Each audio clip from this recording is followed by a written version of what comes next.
আসসালামু আলাইকুম। ঈদ মোবারক। এবারের ঈদ আমাদের জন্য একটু অন্যরকম।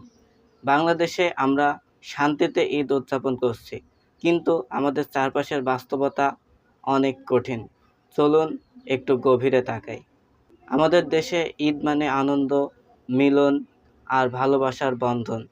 নতুন কাপড়, সুস্বাদু খাবার আর প্রিয়জনদের সাথে কাটানো মুহূর্তগুলো সত্যিই স্মরণীয়। কিন্তু এই আনন্দের সাথে আমাদের নিজেদেরও কিছু দায়িত্ব আছে। আমাদের দেশে এমন এক জনগোষ্ঠী বাস করছে যারা বছরের পর বছর ধরে নিজেদের জন্মভূমি ছেড়ে এক মানবতার জীবনযাপন করছে। রোহিঙ্গারা এখনও অনিশ্চয়তার মাঝে দিন কাটাচ্ছে। ঈদে নেই নতুন কাপড়, নেই কোনো সুস্বাদু খাবার। তারা এখনও কষ্টের মধ্যে নিমজ্জিত আছে। আর ফিলিস্তিন, যেখানে ঈদের দিনেও বোমা হামলা হচ্ছে, পিতামাতার সামনে তাদের সন্তান শহীদ হচ্ছে। এখানে ঈদ মানে আনন্দ নয়, যেখানে ঈদ মানে নতুন পোশাক নয়, যেখানে ঈদ মানে আরও একটি ক্ষত, যেখানে ঈদ মানে আরও একটি শোকের দিন। শিশু, বৃদ্ধ, কেউই ইসরায়েলের নিষ্ঠুরতা থেকে রেহাই পাচ্ছে না। প্রিয় ভাই ও বোনেরা, আমরা কি পারি না এই ঈদের আনন্দ তাদের সাথে ভাগাভাগি করে নিতে?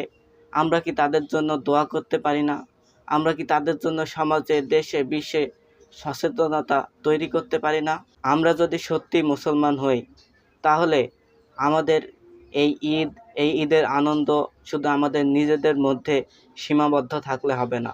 এই ঈদের আনন্দ আমাদের নির্যাতিত মুসলমান ভাই বোনদের সাথেও ভাগাভাগি করে নিতে হবে। তাদের জন্য সাহায্যের হাত বাড়িয়ে দিতে হবে। আসুন আমরা এই ঈদের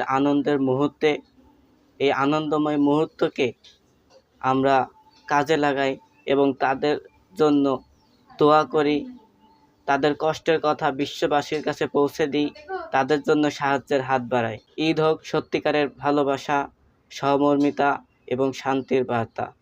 ঈদ মোবারক।